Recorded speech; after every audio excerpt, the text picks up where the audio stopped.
I have a travel gig tomorrow, trying to pack in between rain. There's like a thunderstorm going on, but I still got to pack for tomorrow. So I'm going to Portland, Oregon, flying out early morning. It's a long travel day, maybe like 8 hours worth of travel from Little Rock to Portland. But I'm bringing two check bags and two carry-on. So these are my check bags. I have a Pelican Air. I think this is what, a 16-15. And then I have another, this might be like a SKB or something. I'm not sure on the brand. It's just a longer case than that one. So keeping it pretty simple. I have two FS5 cameras in here, and then just a bunch of random things, audio, monitors, lenses, knuckles, some XLR and some stingers, tennis balls, a little tiny tripod, another audio handle, headphones, that sort of thing. That's living in that bag. Then in this bag, I have stands, these little low profile stands. I have a tripod, some more stingers. I'm using these Tamron P60s as kind of like my my lighting for this shoot. I don't need a ton of power, so those guys should do the trick. And that's living in that case. But yeah, I found out about this portion of the shoot like yesterday. We already had a production lined up in Portland, but since we're going to be in the area, there's another client that we're working with that we're going to film some content, some additional stuff. That all kind of transpired earlier this week, so we're trying to fly in a day earlier than we anticipated or originally scheduled, so that way we can accommodate another client while we're there in that area. So that's kind of what all this set of gear is for. The other gig that we have, the one that we've had on the books for a while, that's more of like a consulting job. We're not really doing the heavy lifting of like the actual production. We hired local for that. We're just kind of helping them. I'm flying in with the director, and I'm gonna act as more of like just a DP. But I'm not bringing any kit with me for that project. This is totally separate, but just happened to work out that way. Loading my old van with equipment. I'm gonna leave this guy at the airport. Don't really want to leave my cargo van at the airport with all my gear in it, and I don't want to unload it. So I'm getting this guy packed up so I can leave it at the airport. Just made it to the airport, and it's raining pretty hard. Trying to figure out how I'm gonna get all this stuff over there and not get soaked before my flight. Wish me luck. So when I travel, I usually travel with a media pass, so that way I can get a media rate. If you don't have a Pelican Air, some of the Pelican cases can weigh 20, 25 pounds, so that doesn't leave you very much weight to pack other equipment when the case alone weighs 20 pounds. So I usually travel with a media pass so I can get a media rate. But in my case, I literally have no credentials for media rate. It's kind of like a gray area with airlines. I used to use a business card that didn't have a picture or anything like that, it wasn't laminated, and it was pretty hit or miss whether they would let me do it or not. But after doing some research, I saw some other people had some experience with like having a media badge. As long as you have the word media in there somewhere, or video production or pass, you're more than likely okay. And honestly, this is all just for looks. I found a template online. I was able to print it out on a badge and make it look official, and I've literally had zero issues with this method. Every time I travel, they don't ask any questions. I usually try to fly Southwest exclusively, so that way I can rack up points, as well as I like how you get two bags free.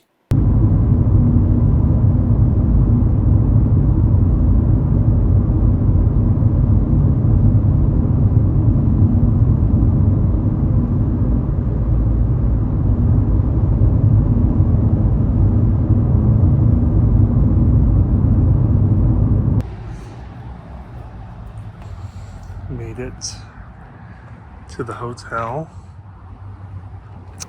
I have the smallest rental car.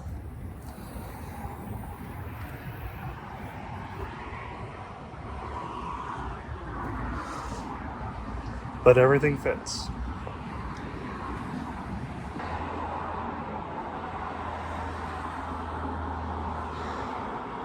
Well, Oregon, you're pretty.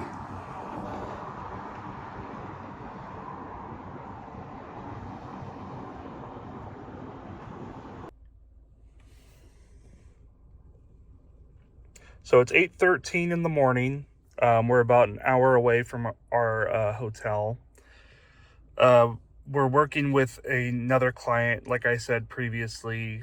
This one was super last minute just because we're semi-close to the area. Got my bag packed. This was one of my carry-ons. I have 2 Tentacle sync units in here. The Tracky recorders I'm going to use for my main audio today, and just a bunch of batteries. I already built cameras. I like to do that so I don't spend a ton of time teching out cameras on location, trying to figure out where HDMI cables are and batteries and all that. So I typically like to build all my cameras before, and then I have them in bags like this that I can just carry into the house. So that's actually a FS5 with a monitor and audio and all that. And then in that bag I have a gimbal set up with an A7IV. So yeah, that's just something I like doing. I like checking out my cameras at the hotel, formatting cards, all that sort of thing. So that way I'm not spending a bunch of time, just wasting time on a location trying to build a camera. I can focus on more of where's the best place to film? What's the natural light look like? What lights can I implement? Making more critical decisions like that, as opposed to just, I know how to build a camera. It just takes time to do it. So I don't want to waste any time doing that when I first get on location. So that's why I like to have everything kind of built before rolling up, and then I can just hand carry it in. So a lot of the gear I was using was definitely more of a run and gun portable setup, just whatever I could fit in these 2 Pelican cases. I had a modifier that is typically used with portrait photography, to be used with like a strobe or something like that. But I was able to fit my P60 Amaran light in there, and I think it does okay in a pinch. I just like having a big soft source, and the softbox that comes with the P60 is just a little too small. So this was a great little attachment that worked in a pinch. And this Tentacle sync system is actually pretty amazing. I was able to monitor audio via my watch, my Apple Watch, and just make sure it was still recording. I wasn't able to monitor levels or anything like that, but because it is 32-bit float, I didn't have to worry about that too much. On my phone, I would just plug in some headphones and just triple check that I wasn't getting any rubbing or anything like that before we started, and then I felt comfortable rolling the whole entire day. The only downside with the Tentacle sync system is sometimes I would forget to hit stop on my phone, and it would just roll for like another 30 to an hour, which, is definitely not ideal. So I just have to get better about making sure when I cut cameras to look at my phone and cut the Tentacle sync. The part of the day we were filming interviews inside, then the next part of the day we were outside gathering some B-roll, and we were also doing a couple run and gun interviews outside. And obviously when you're filming outside, you can't really do much unless you have a really big crew where you can add a big bounce and some diffusion, and you can do lots of things like that outside. But because it was just me, there was only so much I could do. I tried to backlight everything as much as possible depending on where the sun was, and I just had to live with it being kind of flat. But I think it still looked pretty decent. It is sometimes hard when you're used to working on like a bigger set and you have a lot more access to tools as opposed to when you're just by yourself, like run and gun. There's so many times where I'm like, oh man, I wish we had a big 12 by, or I wish we had an HMI or something to add some fill, or someone to hold a bounce, or something like that. I think it's really nice being able to work on both ends of the spectrum. So being on bigger sets, you learn certain things, and being on smaller sets, I feel like you always learn little things. So I feel like it's always good to jump back and forth. You know what I mean? Test the limits on both ends, and really diversify yourself as a cinematographer or a videographer or whatever you consider yourself.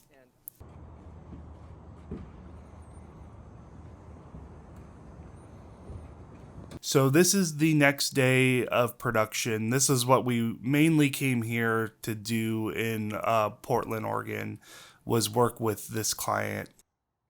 Yeah. Turn it into a trucker shit. Yeah.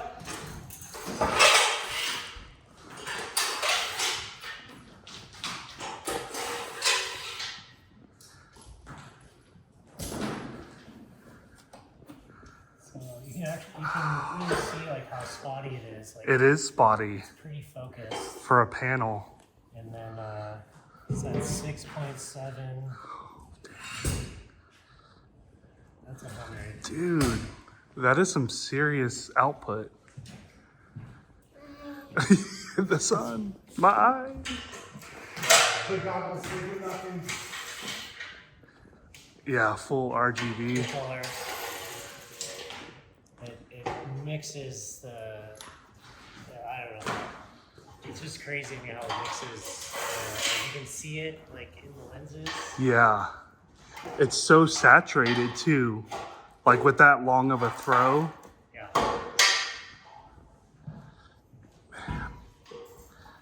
Yeah, I gotta look into these lights a little bit. That's pretty nice. Super cool. Let's see. It has this like demo mode that's really cool for showing. What is that? The pixels. Oh yeah.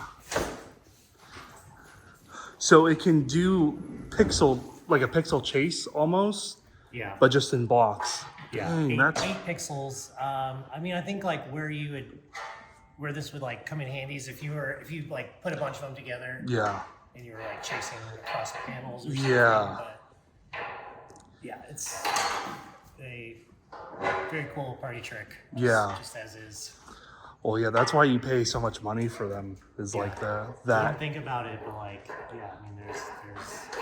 Is this kind of equivalent to like an RE Sky panel kind of thing? It's just brighter. It's like the first competitor that has actually started taking money from Ari. Mm-hmm. Yeah. And called Cream? Cream Source. Cream Source. Yeah. Cool name.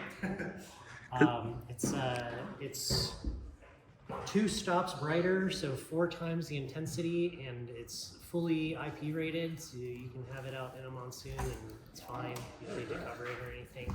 That's in competition with the S60, right? That same 2x1, and then it has. You can put like a soft frost or something in there. So natively this is like a 20-degree beam. Yeah. It comes with a diffuser that you can drop in that turns it to a 60-degree beam. And Oh yeah.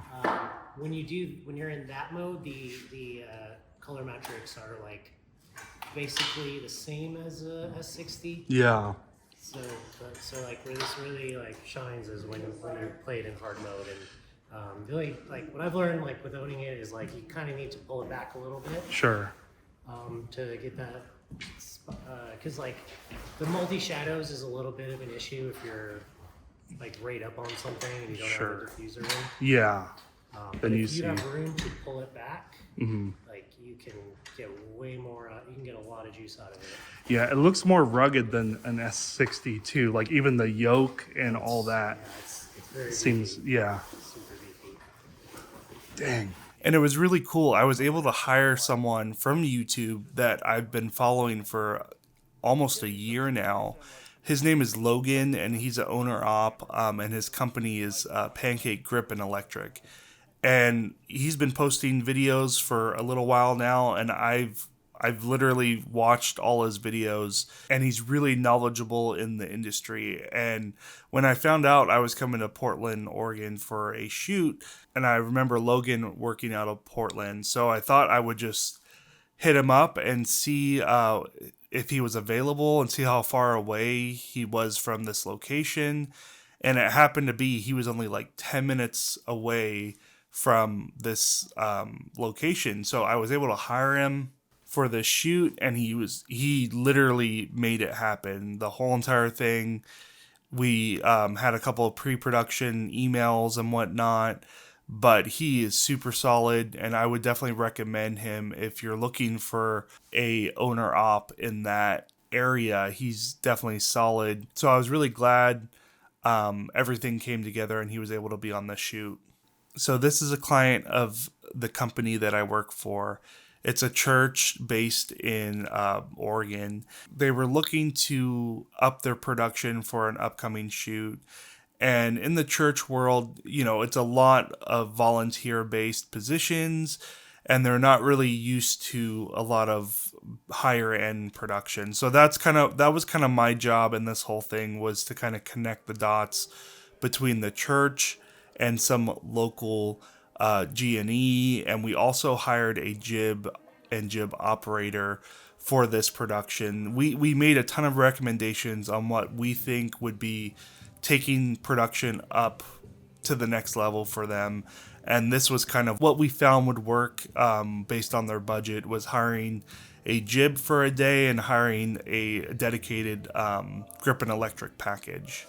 So for this production, we were using a combination of rented equipment and equipment that the church already owned. And this is kind of a baby step for the church as they grow, kind of implement some of these larger scale productions.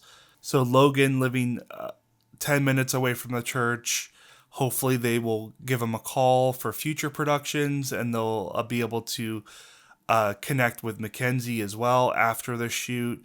And if they ever need another production like this, they already have resources just down the street for them. I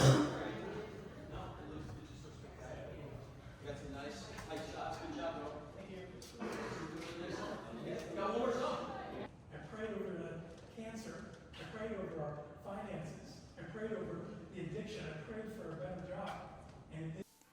So it was a long few days here in Portland, Oregon, but I'm glad that we wrapped and that everything went smooth, and I'm glad to be on my way home. And I'm watching my buddy Paul's vlog that he just dropped a few days ago. You guys should go check it out. It's super good. I'll leave a link in the description below. And thank you guys so much for watching the vlog. I appreciate it. Let me know if you have any questions in the comments below, and I'll see you guys in the next one.